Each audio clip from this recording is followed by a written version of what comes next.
नमस्कार, मैं रचना Sharma. चढ़ीगढ़ time TV देख रहे सभी दर्शकों का स्वागत करती हूं। आप देख रहे हैं उत्तर प्रदेश के समाचार। उत्तर प्रदेश में पुलिस भर्ती की तैयारी कर रहे लाखों युवाओं को राहत देते हुए आरक्षी एवं समकक्ष पदों पर प्रस्तावित सीधी भर्ती 2025 के लिए अधिकतम आयु सीमा में एक मुश्त 3 वर्ष की छूट देने का निर्णय लिया गया है। इस संबंध में शासनादेश जारी कर दिया गया है। राज्य सरकार ने सीधी भर्ती 2025 के तहत कुल 32,699 पदों को भरने का निर्णय लिया है और शासनादेश के अनुसार विभिन्न पदों पर भर्ती की प्रक्रिया में सम्मिलित होने वाले सभी वर्गों के अभ्यर्थियों को आयु में यह छूट एक बार के लिए प्रदान की जाएगी। एक आधिकारिक बयान के मुताबिक राज्य सरकार ने यह निर्णय उत्तर प्रदेश लोक सेवा नियमावली 1992 के नियम 3 के तहत लिया है। बयान के मुताबिक ये फैसला 31 दिसंबर 2025 को जारी भर्ती विज्ञप्ति के क्रम में 5 जनवरी 2026 को जारी प्रशासनादेश के माध्यम से लागू किया गया है। इससे बड़ी संख्या में ऐसे अभ्यर्थियों को अवसर मिलेगा जो आयु सीमा के कारण अब तक भर्ती प्रक्रिया में बाहर रह रहे थे। उत्तर प्रदेश की सियासत में अब आने वाले दिनों में बड़ा फेरबदल देखने को मिल सकता है। मुख्यमंत्री योगी आदित्यनाथ ने दिल्ली में प्रधानमंत्री नरेंद्र मोदी, केंद्रीय गृह मंत्री अमित शाह, बीजेपी अध्यक्ष जेपी नड्डा और कार्यकारी अध्यक्ष नितिन नवीन से मुलाकात की। सूत्रों के मुताबिक इस मुलाकात में यूपी मंत्रिमंडल के विस्तार और फेरबदल पर चर्चा हुई। बैठक के बाद कई नाम संभावित मंत्रियों की लिस्ट में सामने आने लगे हैं। मुलाकात के बाद कैबिनेट में बड़े स्तर पर फेरबदल की अटकलें तेज हो गई हैं। संभावना है कि कई नए चेहरे मंत्रिमंडल में शामिल किए जा सकते हैं। कुछ मौजूदा नेताओं को प्रमोट किया जा सकता है। सूत्रों के मुताबिक यूपी सरकार के कई मंत्री बीजेपी संगठन में जा सकते हैं और कई संगठन के नेता यूपी सरकार में मंत्री पद पर आ पा सकते हैं। सूत्रों के मुताबिक 2027 के विधानसभा चुनाव से पहले जातिगत समीकरण बनाना बीजेपी के लिए जरूरी है। संभावित मंत्रियों की सूची में जाट, गुर्जर, ब्राह्मण और पिछड़ा समाज के नेताओं को शामिल किया जा रहा है।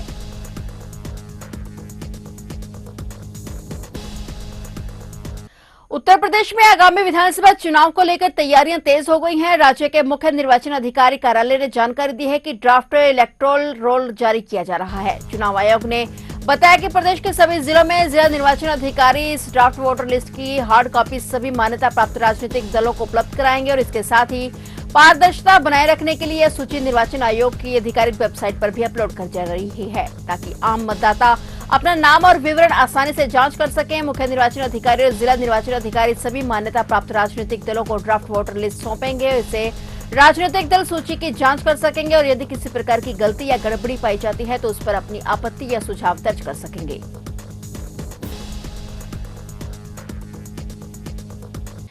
प्रयागराज के लोकापुर विज्ञाशानी गांव में 10 विस्वा जमीन के लिए कलयुगी बेटे ने पिता, बहन और भांजी की कुल्हाड़ी से हमला कर हत्या कर दी। वारदात के बाद तीनों शवों को एक कुएं में फेंक दिया और ऊपर से पुआल डाल दिया। आरोपी की गिरफ्तारी के बाद घटना का खुलासा हुआ है। 55 वर्षीय राम सिंह पटेल के 2 बेटे और 3 बेटियां हैं। हत्या आरोपी बड़ा बेटा मुकेश कुमार अपने परिवार के साथ अलग रहता है। छोटा बेटा मुकुंद, 24 वर्षीय बेटी साधना और बड़ी बेटी किरण की लड़की आस्था साथ रहते थे। घर में काफी दिनों से जमीन बंटवारे को लेकर विवाद चल रहा था। मुकेश की हरकतों से नाखुश राम सिंह ने मकान और जमीन छोटे बेटे मुकुंद के नाम लिख दी थी और शनिवार को मुकुंद मुकेश के पास पहुंचा और पूछताछ करने लगा तो दोनों में विवाद हो गया और इस पर मुकेश ने तमंचे से गोली चला दी। हालांकि मुकुंद बाल बाल बच गया और इसके बाद वह मयूआयमा थाने पहुंचा और बड़े भाई पर आशंका जाहिर करते हुए पिता, बहन और भांजी की गुमशुदगी की दर्ज रिपोर्ट करवाई। और सोमवार को पुलिस ने आरोपी मुकेश कुमार पटेल को जिला न्यायालय के पास से पकड़ा तो घटना सामने आई। आरोपी के कब्जे से हत्या में प्रयुक्त कुल्हाड़ी,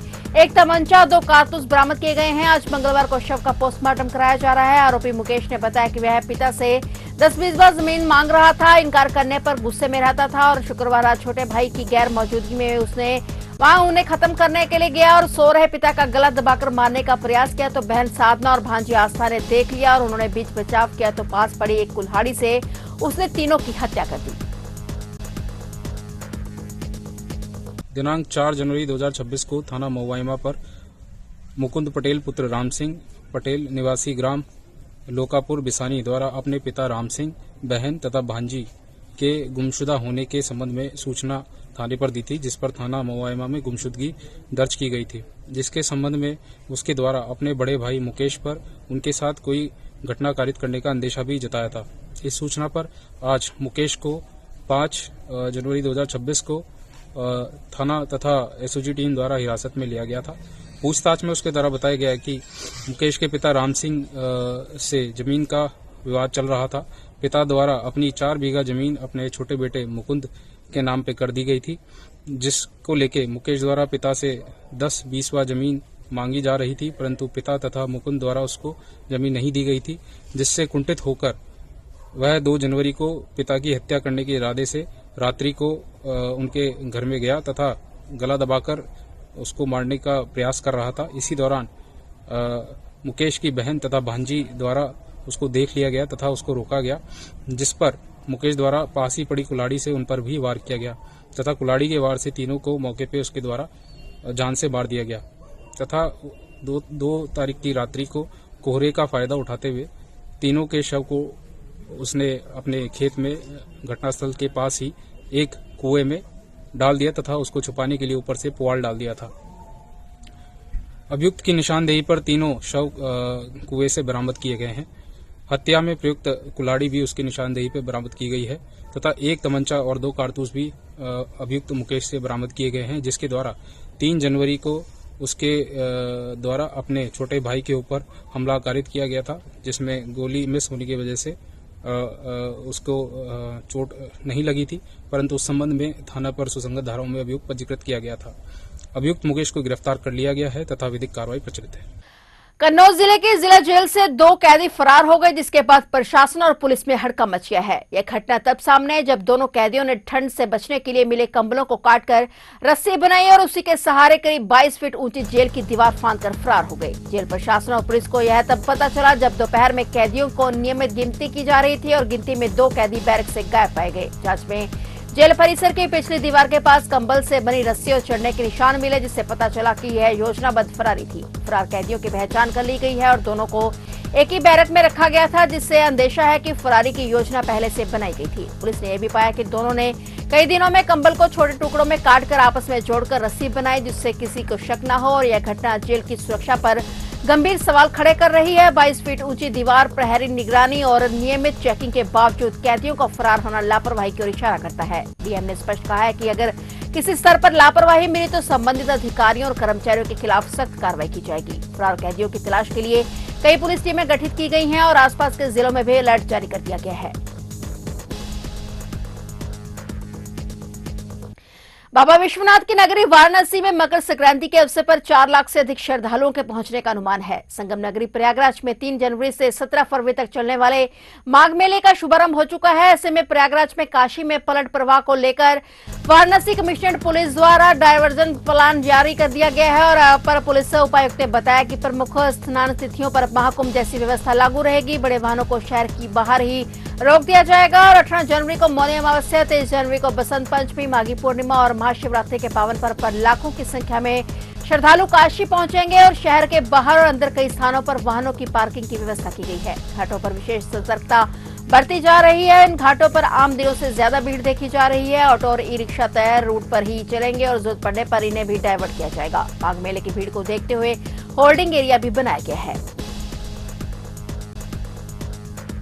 कासगंज जिले के सुनगढ़ी थाना क्षेत्र में अपनी कथित अवैध संबंधों के चलते एक महिला ने अपने प्रेमी के साथ मिलकर बेटी की हत्या कर दी। कासगंज के पुलिस अधीक्षक अंकिता शर्मा ने बताया कि मामले की जांच के बाद मृतका की मां यास्मीन और यास्मीन के समधी रईस अहमद को हत्या के आरोप में गिरफ्तार कर लिया गया है। एसपी ने बताया कि सुनगढ़ी थाना क्षेत्र में 26 दिसंबर को राम चितौनी बंबा के पास एक युवती का शव बरामद हुआ था और उसको पहचान सबनूर 25 वर्षीय के रूप में हुई थी। उन्होंने बताया कि शव मिलने के बाद सबनूर की मां यास्मीन ने अपनी बेटी के ससुराल पक्ष पर दहेज हत्या का आरोप लगाते हुए मुकदमा दर्ज कराया था। पुलिस अधीक्षक का कहना है कि जांच और पूछताछ के दौरान सामने आया कि यास्मीन के उसके रिश्तेदार यानी समधी रईस अहमद के साथ अवैध संबंध थे। इस संबंध की जानकारी सबनूर को हो गई थी और वह उसे उजागर करने की बात कह रही थी और इसी डर से यास्मीन और रईस अहमद ने मिलकर सबनूर की हत्या कर दी। हत्या के बाद दोनों ने शव को समचितौनी बंबा के पास सड़क किनारे फेंक दिया और उसके पहने हुए जेवरात भी उतार लिए। पुलिस के मुताबिक आरोपियों की निशानदेही पर पुलिस ने घटना में प्रयुक्त मोटरसाइकिल और लूटे के गहने बरामद कर लिए हैं। पुलिस ने यास्मीन और रईस अहमद को गिरफ्तार कर लिया है। दोनों आरोपितों को जेल भेजने की कार्रवाई की जा रही है। देखिए, दिनांक 26 दिसंबर को एक लड़की की डेड बॉडी थाना सुनगढ़ी क्षेत्र में मिली थी, जिस पर उसको ट्रेस किया गया। उसके पास से एक पर्ची मिली थी जिसके आधार पर उसे ट्रेस किया गया तो पता चला कि उसका मायका भरगेन में है और उसका ससुराल थाना गंज में पचपोखरा में पड़ता है। उसे जब उसका परिवार को ट्रेस किया गया तो उसकी माँ ने उसके पति और ससुराली जनों के विरुद्ध दहेज हत्या का केस लिखवाया। इसमें जब आगे सीओ साहबर के द्वारा इंटेंस इन्वेस्टिगेशन की गई तो ये बात निकल के सामने आई कि जो मृतका थी शबनूर, उसकी माँ यास्मीन और यास्मीन के एक साथी रईस ने मिलके इसकी हत्या की थी और ये लोग उसके ससुराली जनों को दहेज हत्या के केस में फंसा के उनसे अवैध उगाही करना चाहते थे। इस उद्देश्य से इन दोनों ने मिलकर उसकी हत्या की थी। इसमें जो दूसरा आरोपी है रईस, वो मृतका की एक और सगी बहन का ससुर है। तो मृतका की माँ और मृतका की बहन के ससुर ने मिलकर ये घटना कारित की है। इसमें बहुत ही क्रूशियल एविडेंसेस टेक्निकल माध्यमों से भी और ऑन ग्राउंड इन्वेस्टिगेशन के द्वारा भी सीओ साहबर ने कलेक्ट किए हैं। इसमें मृतका के पास से जो पर्ची मिली थी वो भी आरोपी गणों ने ही एक अन्य व्यक्ति से लिखवा कर वहाँ डलवाई थी, जिससे कि मृतका की बॉडी आइडेंटिफाई हो पाए और आसानी से वो लोग एक दहेज हत्या का केस मृतका के ससुराली जनों पर लिखवा पाए। इस इंटेंस इन्वेस्टिगेशन और घटना के सफल खुलासे के लिए इस टीम को 25,000 का इनाम मेरी ओर से दिया जा रहा है। उत्तर प्रदेश में भीषण सर्दी का दौर जारी है। सर्दी ने सोमवार को बीते 12 वर्षों का रिकॉर्ड तोड़ दिया। यहां न्यूनतम तापमान लुढ़क कर 2.4 डिग्री सेल्सियस पर पहुंच गया है। मौसम विभाग ने अगले 24 घंटों तक इसी तरह की ठंड रहने की चेतावनी दी है। बढ़ती सर्दी, शीतलहर और घने कोहरे को देखते हुए कई जिलों में 8वीं तक के स्कूल 15 जनवरी तक बंद रहने के आदेश दिए हैं। जिला विद्यालय निरीक्षक पीएन सिंह ने इस संबंध में आदेश जारी किए हैं। हालांकि इस दौरान शिक्षक और अन्य स्टाफ विद्यालय और कार्यालय में उपस्थित होकर अपना काम करेंगे। जिला विद्यालय निरीक्षक ने सभी बोर्ड के प्रधानाचार्यों को इस आदेश का अनुपालन सुनिश्चित करने के निर्देश दिए हैं। उत्तर प्रदेश में कड़ाके की ठंड का प्रकोप लगातार जारी है। सर्द पछुआ हवाओं ने लोगों की मुश्किलें बढ़ा दी हैं। मौसम विभाग की ओर से कई जिलों के लिए घने कोहरे का येलो अलर्ट जारी किया गया है। घने कोहरे और न्यूनतम तापमान के 5 डिग्री सेल्सियस से नीचे पहुंच जाने के कारण जिलाधिकारी ने प्रदेश के कई जिलों में कक्षा 1 से लेकर 8वीं तक के सभी स्कूलों में छुट्टियां बढ़ा दी हैं। तो आप देख रहे थे उत्तर प्रदेश के समाचार और नए समाचारों के साथ फिर से हाजिर होंगे। तब तक के लिए देखते रहिए चढ़ती कला टाइम टीवी और अब मुझे दीजिए इजाजत। धन्यवाद।